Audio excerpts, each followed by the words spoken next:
AMG Hobby Talk number 56. It is episode 56. We're back from the Fall Expo 2024 in Toronto. Not really Toronto, Mississauga, but Toronto-ish. Toronto adjacent. We'll go with that. So three of us on the screen were at the Expo. Cardboard Blair was there only in spirit. It was very sad. But nonetheless, we will chat for this one. We're going to talk a little bit about. We'll touch on a couple of products and things coming in the store. I'll do a really brief rundown of one of the products, another Bedard product, in case you guys are curious. And then, for the most part, we'll spend the majority of the time talking a little bit about Expo, kind of memories, thoughts, maybe some things we experienced. And then, since this is being recorded prior to it, we'll also be doing a live later on in the day, which will appear on Tuesday. You guys will check this out on Wednesday.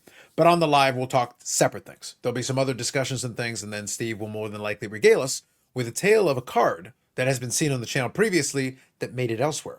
And I can give the other end of that transaction because I saw that card live and in person on another table. We'll do the whole breakdown and everything and talk about it, and that'll be on the other section of it. First, Collector of the Scalps, Collector of the People, and Deal Maker Extraordinaire. Steve, how are you? I have my post-Toronto show something going on, but other than that, pretty good. A little bit of a sinus cold, I think, but everyone has something going on. Other than that, great. Perfect. I'll do it now since apparently he's recoiling in horror at his own screen. Blair, what the heck? What are you doing there? What's going on? Trying to keep my distance from Steve. There you go. I'll be doing that all day. Well, that's the thing. Whenever you go to one of those conventions, you have to be a little bit careful. You do the best you can, but you're interacting with a lot of people. We might just have to get Steve the spacesuit or like a Darth Vader one. It already comes with a built-in respirator. It's all set, so we'll be all right with that. Maybe that's the plan for next year. Sherry, how are you? I am wonderful. Back, ready to tackle the week, get organized, caught up on some much-needed sleep yesterday, but I'm great.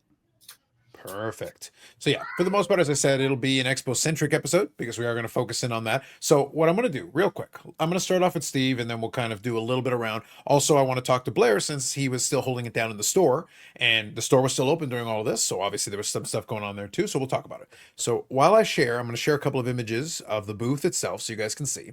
And then while we're doing that, Steve, tell us a little bit about kind of your experiences from the show. Obviously, you guys had a similar setup from it. One thing maybe we can add. We had a chat actually about it. How did you feel about, number one, the show setup in the floor, and number two, where the booth was in relation to everything else? Yeah, so I heard feedback from several people. Of course, you can't make everyone happy. Some people loved it, some people didn't.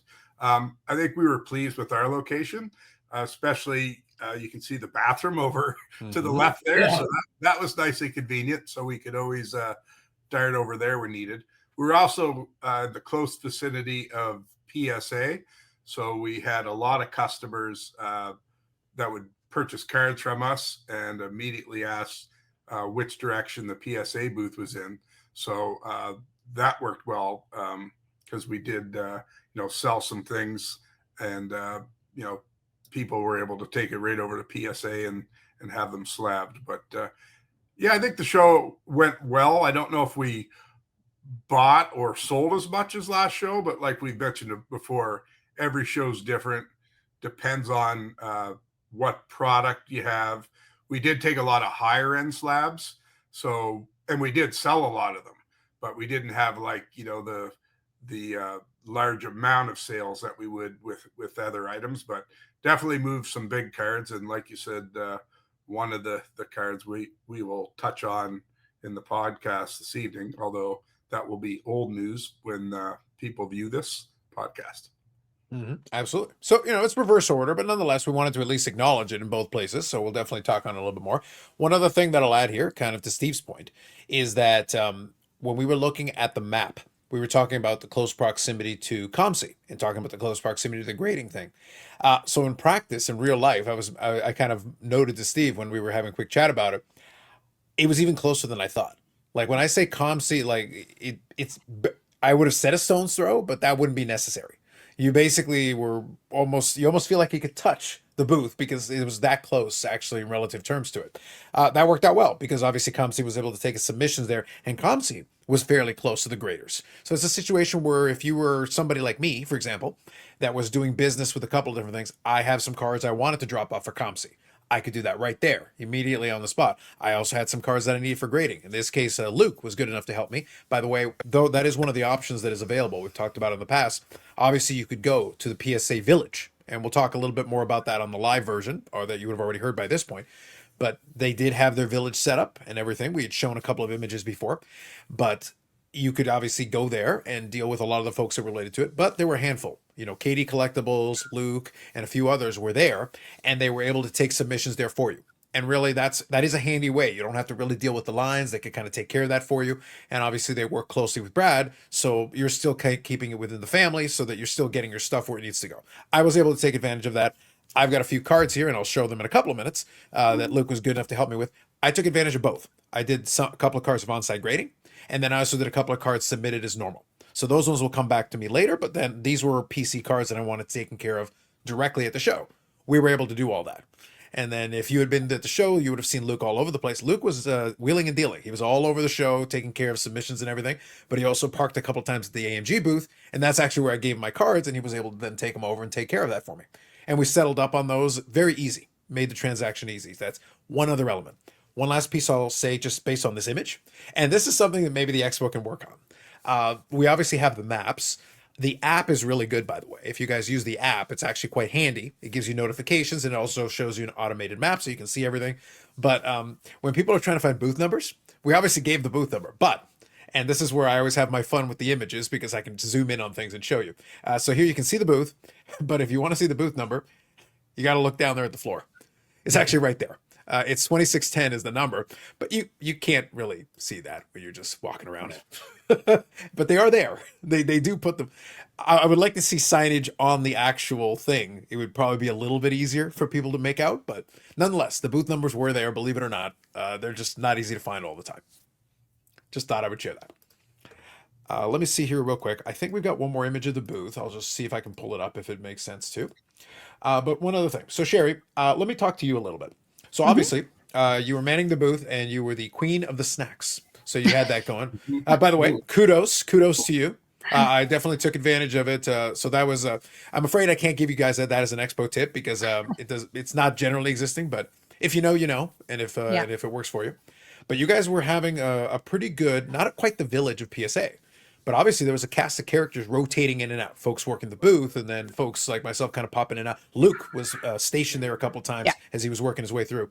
First, how was your experience from, working the table with everybody, working the show? And then we'll also talk about your own acquisitions. You found some collection stuff too. I did. Yeah, no, it was great. We had a few people. Obviously, me and Steve were there. Luke was kind of in and out. Corey was there with us. Blake, he was in and out. And then Alex was helping me a bit. So it's great to have a lot of hands helping, but at the same time, you have to kind of watch things a bit more when there are multiple people in a booth or around a booth, and trying to make sure you're watching your product, watching your cards. But overall, it went great. And then I did get out on Thursday night. I got down maybe 3 aisles, I think. And I was able to pick up 4 items that I don't have, 3 that I don't have, and 1 I upgraded from a 9 to a 10. So I was able to get a few pickups there. But other than that, I was not able to get back out on the show floor for the rest of the show, pretty much. Right. Absolutely. Now, this one, I'm going to ask this question to both you and Steve, because I want to get your respective opinions on this. Obviously, the show is basically 4 days. The VIP night is kind of a half day. It's mostly, that one tends to be the calmest one. If you do want to make the rounds and you're not doing something that, if you want to pick up something that's maybe time sensitive. Now, obviously, if you're setting up as a deal, you do have a shot, obviously, during the build-up. Obviously, people can go around. People do make deals. That's a real thing.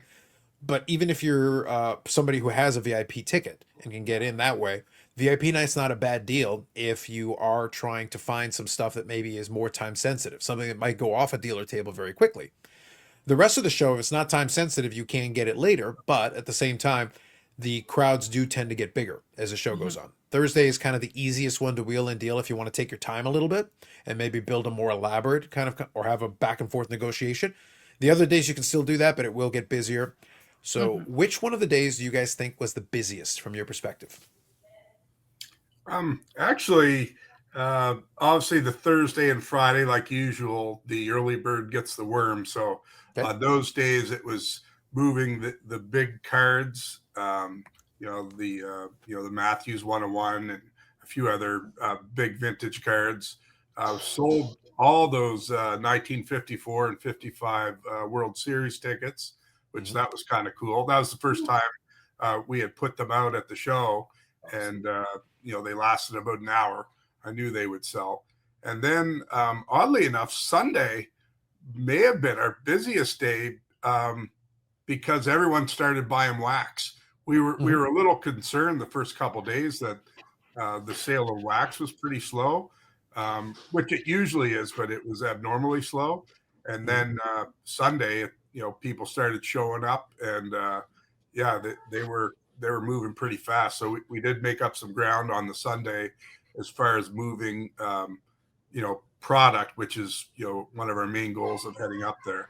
And I believe Sherry was able to move the majority of the non-sport we took up, which was great as well. And people like to shop around too. So you kind of have an idea that what product's going to move quickly, what you need to pick up first, kind of just like singles and slabs. But come Sunday, we definitely moved a lot more of the wax, which I was happy about. Absolutely. And of course, the infamous Kakawao. There were some deals eventually made for some of that. It was quite the spectacular I moment. actually ended up selling about 3 cases at the show. Not bad. Craziness. Simply craziness. And you found a Kakawao binder for your own collection. Oh, I did. Yes, You were I happy did. about that. Absolutely. Oh, I gotta see So that. yeah, it was pretty exciting. Now, Blair, I'm going to get to you in a second, but before we move on here, Sherry, why don't we talk briefly? Obviously, you found the Kakawao binder. Like, that's already huge. I don't now, have that you here want with me. No, it's all good. Do you want me to share then maybe the image of those cards? And then I can do that.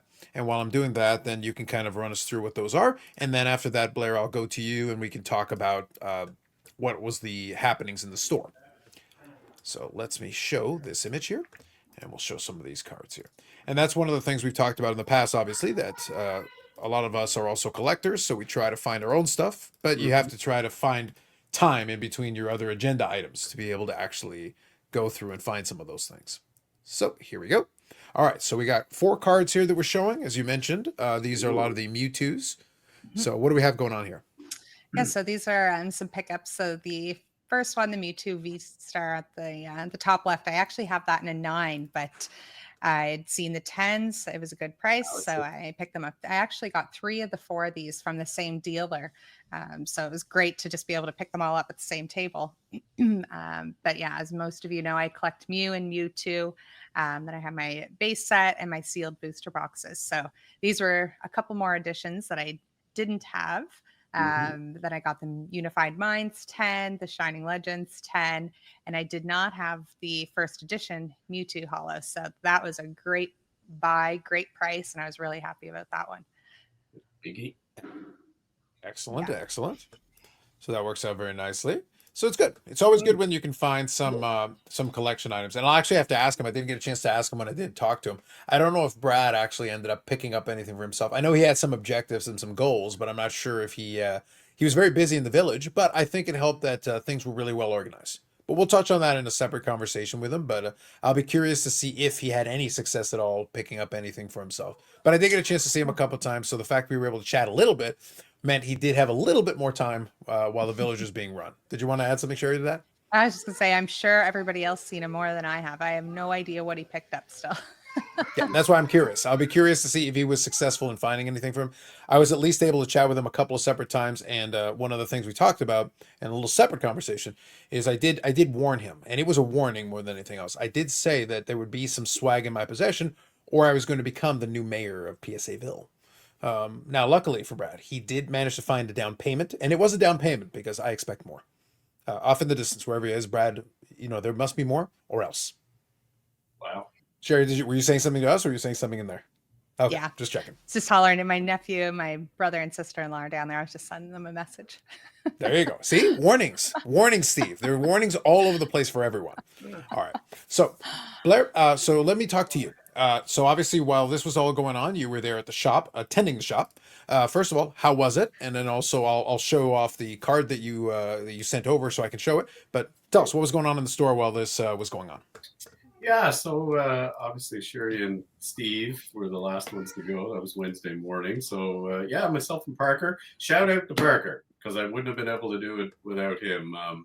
Wednesday, Thursday were usual traffic, a little slower, but that gave us time to get some stuff that lots priced and stuff that's been sitting in my office for a bit. I was able to pick away at that. People coming in, the usual traffic, Series 1 hobby and, other things like that, PSA. And then Wednesday, we also had the new Pokemon release show up. So for release on Friday. So we had that all ready to go. We just had to set up the display. And then Parker got in just before opening, maybe 5 minutes too. And I was just doing some stuff in the office. And he said, there's like a dozen people out waiting out by the door. And sure enough, there was, which, not Toronto Expo crowd, but pretty exciting for us with a product release. So, yeah, we opened the doors and Friday was just not insane, but it was, there was people coming and going all day long. And right until we closed at 7, there was 3 or 4 guys, a couple of usuals going through the discount bins. But yeah, and then Saturday was, Steve says how busy. I've only got to experience maybe 1 or 2 Saturdays, but it was a typical busy Saturday from the time we opened the door till again 5 o'clock we closed. There was a couple of guys still here, purchasing stuff. But yeah, between Friday and Saturday, we moved, I'd say 90% of our booster boxes it was Surging Sparks. I forgot to say that. Mm-hmm. Yeah, so we moved, I'd say probably 90% of the boosters, maybe about 75% of the ETBs and the booster bundle. So it was quite heavy, a lot of excitement. People were excited for that release. So it was quite busy. And then I took in a couple of lots and one card you'll have show. Steve might have to look over my deal. I might have paid a little strong for it, but it was kind of cool. You'll show it. But yeah, we took in a couple of collections and yeah, it was fun. It was good. And shout out to Parker. Like I said, it was really busy without the two of us. I would have been handcuffed for sure. So yeah. Sounds here good. it is. Yeah, so here it is. It's 2011 Topps Chrome, Freddie Freeman, autograph refractor. So we got that in a 9. Looks like a good clean autograph on there. And Freddie Freeman obviously just came off a massive World Series performance. So he had he performed extremely well. Won himself another World Series. I think he was with the Atlanta one for he was with the Atlanta one for that World Series that they had won. Yeah. So that's the second World Series for Freddie Freeman. And obviously a couple of iconic, massive moments for him. So it's done very well to kind of cement his legacy, built up himself a pretty good resume going forward. And he's still got some time to play. He's still able to play for some more years. And that Dodger team has looked like it's loaded to bear for at least a couple more seasons with the talent they have. If they can hang on, And he's Canadian. There you go. Exactly. So you got a couple of things working for you. One other thing I wanted to touch on, though, so thank you, Blair. And obviously I wanted to show that card as well, since we were talking about it. One other thing that I'll touch on with that is that it's not surprising to me that it would still be really busy in the store, because obviously when we're at Expo, you get kind of put inside that ecosystem and you kind of look at it. Now, I'll add my take on it, not as a shop, but as a person walking the floor. There were a couple of days where it got increasingly busy. Friday, I think, was okay. Thursday is like kind of a typical Thursday. Some dealers did more, some dealers did less, because I chatted with some of them and kind of got their opinions and thoughts on it. But I think Thursday is a really good one if you want to be able to, as I said earlier, be able to chat through some deals and be able to take your time and build something out. If it's a little more complicated, then because there's not as much disruption around you, you're able to have a more normal conversation. So in that way, it can be beneficial. And some dealers love the idea of getting some cash early, because then get a couple of big deals under your belt, get that taken care of, and it takes the pressure off the rest of the weekend. Saturday, very busy. It tends to be Friday is the longest day. Saturday tends to be kind of busy. And I would say, kind of to follow Steve's observation, I think that's one of the strongest Sundays I can remember, because normally you think, oh, Sunday, I think a bunch of people brought their kids and they went to town, and because you're seeing the aisles, which were, by the way, very wide. The aisles are very generous. It was well structured for people to be able to move around, and the 3 hall setup. So I'll add this: the 3 hall setup, I think, worked very well. I think you were able to move smoothly between the different areas if you wanted to. You had multiple entry points. You weren't stuck in one spot. If it was really busy in this aisle, you could kind of shift over and go around it and still be able to get to where you wanted to get to. All the big booths were able to do their thing without really interfering with each other because they were spaced out. The autograph signers were over in the area. The whole time, I barely hung out in the autograph signing area, but prior to it, I was able to go to the dealers around it. I was able to make the rounds and check a couple of times, find some good stuff over there. Even with some of the newer dealers who normally don't set up, but were over in that area, they weren't out on an island by themselves. They were still able to have traffic, still able to have people come around. And then again, you could walk over. Oh, you found this card? You can take it over to PSA.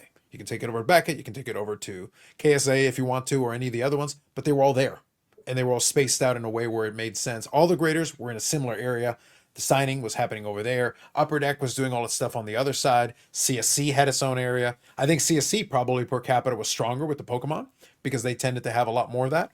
But if you wanted that, you knew where to go once you figured it out. Food court was kind of in the middle. So everything kind of made a certain amount of logical sense. And I think that was very good setup. I liked it personally.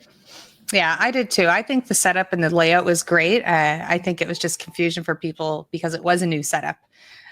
Personally, I do think it's better than the last one, but again, it's just a matter of getting used to things. Now, one more thing I'll touch on then, and I'll do the Upper Deck premiere. We'll talk about that here for a moment. I mentioned, so like I said, I ended up doing 3 cards. I'll just quickly show them. So you guys know it's a lot of the AEW stuff, but this was all the on-site grading stuff. And 2 of these are 1 of 1s, and one of them is an autograph out of 5. But that's the reason I wanted to have these done with the on-site grading, because for me, it's like I want these back in my possession so that I've got these. I'll take these home with me. And then the other ones I ended up basically submitting as normal, and then we'll let those run their usual course. But that was available to you. And that's why I said you could take advantage of some of the folks that were in it, and then you were able to go through and then move on with the rest of your show. Just being able to hand those off was a big time saver. But some folks wanted to get in line and do it and also get questions answered. And you had Chris Carlin from PSA there, who previously worked at Upper Deck. So he's obviously very good with that. He was there to be able to answer some of those questions with folks. But they were, like I said, the village was in full operation. I was watching it and they were busy for pretty much the majority of the show. But again, with the spacing of everything, you were able to get around it, be able to hang out and chat, but then also be able to get your business done and then go back over to the main show. And you also had the Golden Boys, including a couple of folks from King Collectibles. So if you've seen the Netflix show, a couple of the guys from there, they were there as well as a lot of the usual suspects. So it's kind of interesting the way that worked out. Let's do this real quick. I'm going to go through the Upper Deck Premier Hockey. I know we had a list of some other products there. So from the list of other products, Sherry, I'll focus on the Upper Deck Premier, but is there anything else on that list that we want to make sure we touch on? I know there's some Pokemon products and such. Any of the other ones are notable? So there's a couple of Pokemon products, the EX boxes. So we have the Ursaluna, what was the other one? The Ogre Pawn, and then the Grand Adventure Collection. So they'll be available this Friday, and yeah, they should be pretty good boxes. I think there's 4 booster packs on average in each box. So yeah, come and get them. They'll be hot, especially with Christmas coming up. Those are great options to get for Christmas, are the X boxes. Yep. And it looks like we have a restock of Origins football blasters and Prestige H2 football as well. Again, limited supply, so don't wait too long to come in and get it. And I'm also seeing SP hockey blasters on the list here as well. So pretty good restock of everything. Also like to point out,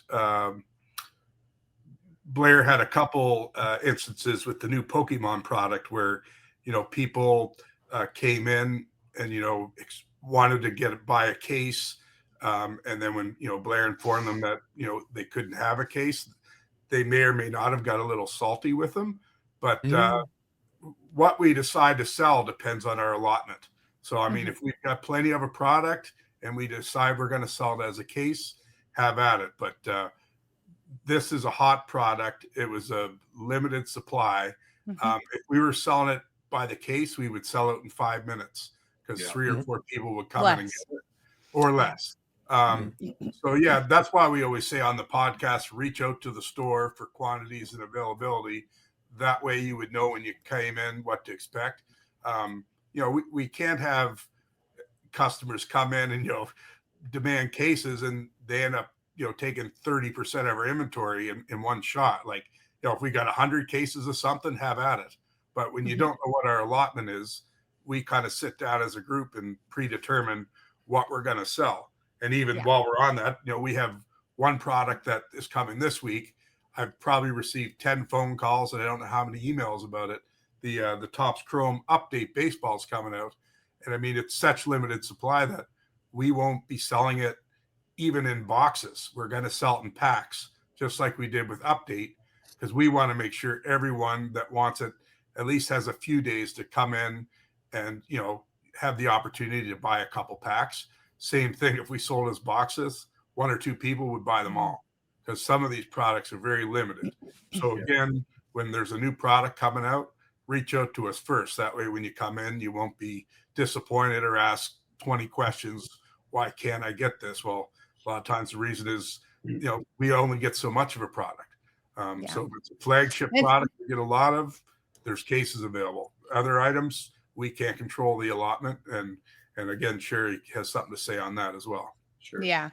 No, everything Steve said was bang on. And I do just want to make a point, just because you got a case of something or more boxes of something a previous time, no matter what product it was, all allocations that we receive are then limited by myself. So if you have an issue, especially with us being away this week, and I wasn't able to be there, and I had to communicate with Blair, and there was a few regular customers that came in and maybe gave Blair a little bit of a hard time, you can reach out directly to myself. I have absolutely no issue discussing it with you and why these limitations are put on. But as we just said, there is a reason. It's because of the allocation we received. So if you do have an issue, just send me over an email or call me. My number is available, and I will completely discuss those reasonings with you. But Blair handled everything great this week. I was very happy that we were able to have the store open. Previous years, we would close the store and the whole team would come. So for us to be able to keep the store open all week, be as busy as we were, kudos off to Blair and Parker for sure. Mm-hmm. Yeah, and just to add my little thing, that's why we do it. The allotments limit how we can do it, and we're always about trying to get the product to as many people who want it. Yeah, we could sell that by the case. 3 people would come in, buy our entire allotment, and then when the other 50 people came over 2 days, we'd say, sorry guys, we're out. You can buy a blister pack. So we don't like to do that, and that's why we do it. And we had a great everybody that came in was awesome. And I think it just came down to a couple of people who were used to having a case, and I just had to explain to them that we're a little limited on this one based on the demand that's going to be there for it. So anyway. Makes sense. I don't know how comfortable we all are with heaping this much praise on Blair, but nonetheless, we got to go with what we got to go with. I gotta say, I have to give him the praise this week. Blair gets a triple gold star. Oh my goodness, Blair, it's almost too much. Honestly, it really is. I'm starting to feel a little uncomfortable with the sheer amount of praise that we've got. We have our fun, but that's a lot of praise. One other thing I was going to mention is kind of playing into what the team is saying also, is that those considerations affect everything. I was actually, amongst different conversations we were having, one of the conversations I had with Steve is inside of the Expo is kind of a fun ecosystem, because the Expo really is a microcosm of the hobby as a whole. So when you're in there, you're finding out, because you've literally got dealers that are competing with each other. So we'll use wax as an example. They're literally competing with each other on price, and you're seeing a microcosm of it. Some have more allocations, so they've obviously got more available to them, and some got less. If some are coming across the country on a plane, they may not be able to carry as much as somebody who is already in the province, and they can just load up a truck and be there ready to bear with case after case after case. Grizzly's Sportscards is one that has a ton of wax. Well, they're able to basically haul it over, and it's literally this long, basically a whole row of different kinds of wax. Well, they're going to have more available than somebody else that may have a couple of boxes. One thing that affects, though, is it also affects, we talked about the allocation and how much somebody can get. It also affects the price, because for some of them, they have, especially if it's a hot product, and this is just a little inside baseball, just to give you guys some insight, they have to almost, it becomes this weird math problem, because do you price it so that somebody can come by and just buy all of it? Well, there, you've sold all of it. Congratulations, you've done it. But then there's no more. Then that's it. And then all that happened was a dealer came by, bought it from you, and then marked it up 10%, 20%, 30%, and now they're going to sell it over their table. So in reality, yes, you sold it, but Yeah. in reality, it just went to a dealer. It didn't go to a collector. It didn't go to any, that collector's going to have to go buy from that other person for 25% more. And that happens all over the show. So because you're seeing it in real time. So you can, as a consumer, shop around, but don't forget that dealers and other folks are doing that too. They're looking around and going like, oh, well, that was a lot cheaper than it is on my table. Well, I can just buy it and then put it on my table and add it to my stack and adjust the price. And there's my markup. And some dealers are very comfortable taking a relatively small markup, but just having the big stack for themselves so they can sell out their own material. Yep. So it's arbitrage. But it happens in real time. That's why I say inside of a space like that, it's fascinating watching it in real time. You can literally watch some items, and that includes singles and boxes, go from table to table to table, and you'll see how fast it is. And when we do that breakdown on that deal that I mentioned earlier with Steve, I know that card made it over to another table because the dealer did the deal with Steve, and then they put it on their table. And in this case, they decided not to be overly aggressive with what they were asking for. But nonetheless, it shows you how quickly things can shift over from one place to another inside of the same show. It's very interesting when that stuff like that plays out. Yeah, and I know for sure there's a couple of people that were dealers or putting items on tables. I'm 97% sure that I had some of the best prices in the show on the wax that I had. And so there were many people I know that were coming over, purchasing mine, going on their table, like, which I have no problem with. That's what you're there to do, is to sell, buy and sell. But just to add that on there, I do know and see that too. Mm-hmm. Yep. And it's just an important thing. A lot of folks walk in the aisle may not realize, and they'll be sometimes, and we have touched on this before. Sometimes some of that cards you'll see, if you had been there on the first day, you would have been able to get it at a certain price. By Sunday, even if you negotiate it down, you're actually paying more because that card may have bounced around a couple of tables by the time you get there on Sunday. And by the way, nothing wrong with that. If the only day you can come is Sunday, that's completely fair. But don't be surprised if that card had bounced around a couple of times. Again, some of them, not all cards, but some of them may have bounced around a couple of times, and that price slowly creeps up as it gets from the beginning of the show to the end of the show. Even if it's a Sunday deal, it might have been a better Sunday deal on Thursday if you had been there a little earlier. So just a tip, folks. Okay, so real quick, I want to touch on two things in particular. I will read, we did have one comment from last week's episode, so I want to read it now.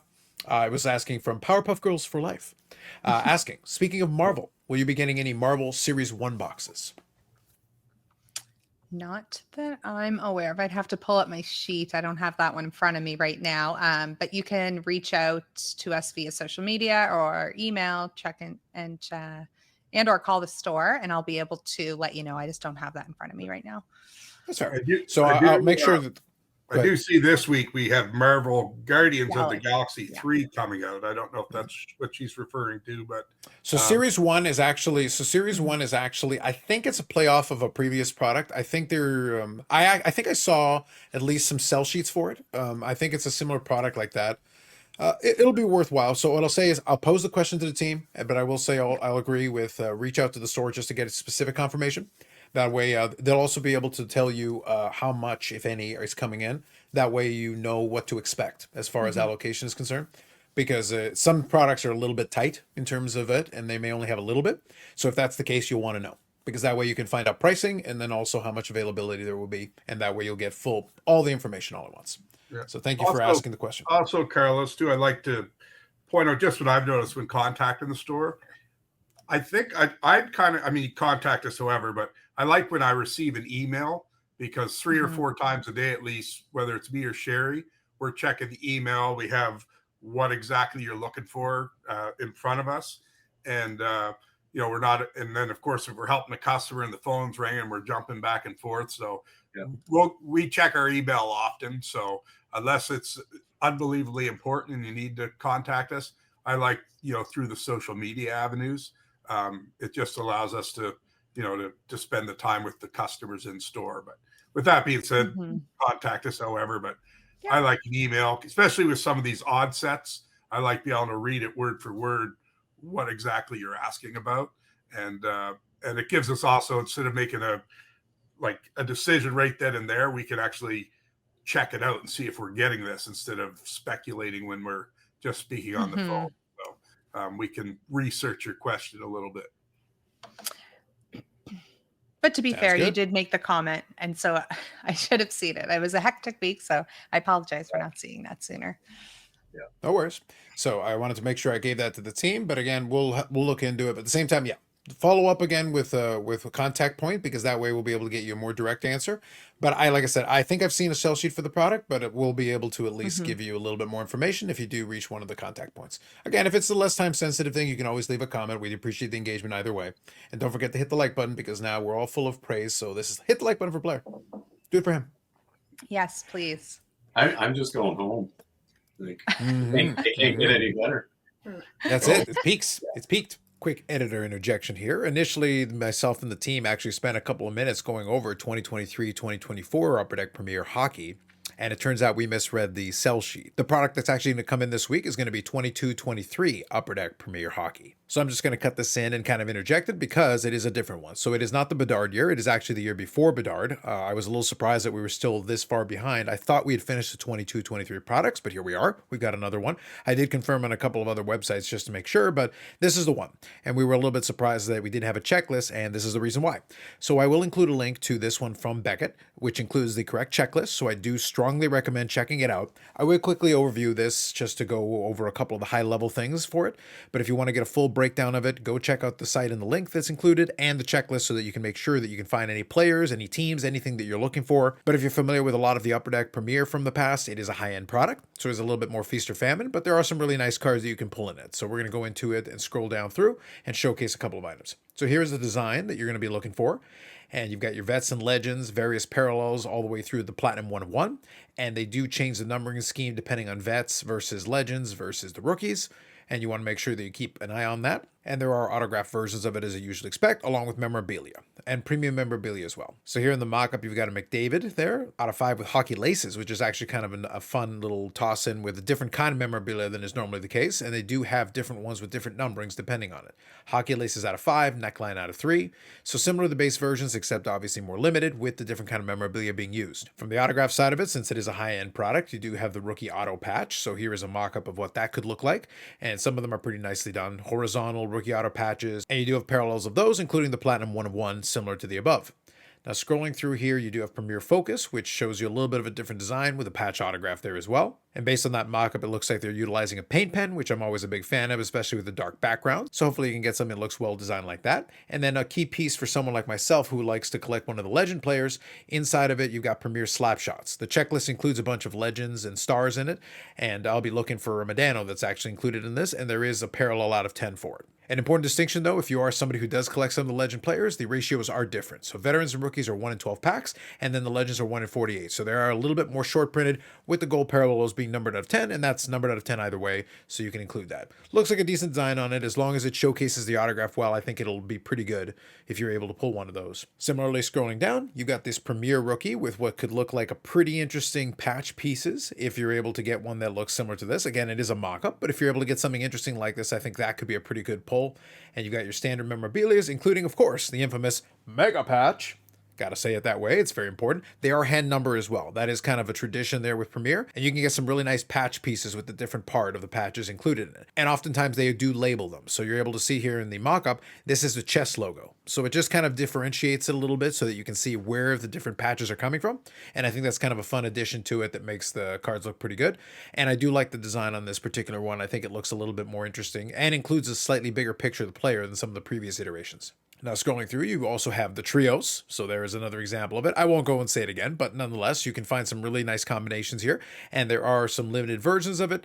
And then you've also got Patchtacular, which is something that gets repeated. We were actually having a little bit of fun with that pun for the newer version of it. But in this case, this is the current one that's going to be coming out. But it does have a nice big window for a nice patch piece. So that's definitely something you can look forward to and could potentially showcase some good hits. So looking at it at a glance, here's the breakdown. You're looking at 6 cards per pack, 1 pack per box, 10 boxes per case, 150 cards set size, and that's the one that'll be coming out this week. And then inside of an individual box, what you can expect is an acetate autograph patch card, at least one of those, 1 additional autograph of some variety, 2 memorabilia cards, and 2 base cards or parallels. So that's what you can expect inside of a single hobby box. It is a higher end product, so it will be a lot more feast or famine, So that's a quick brief overview and breakdown. I will leave a link in the description as mentioned earlier so that you can check out the breakdown yourself, look at the mock-ups, and also check out the checklist. If you want to see specifically what cards and what players are going to be involved in there, you'll be able to take a closer look through it. I know there is also an Excel file that you can download that allows you to do a complete sort through it, find it, and be able to build your own checklist so that you know exactly what you're chasing for. Now with that interlude, I'll take it back to the team as we finalize the podcast episode. So anything else then we want to touch on then, or we can call it an episode and get you guys ready to open the store? Just that our purchases and all that are still en route from Toronto.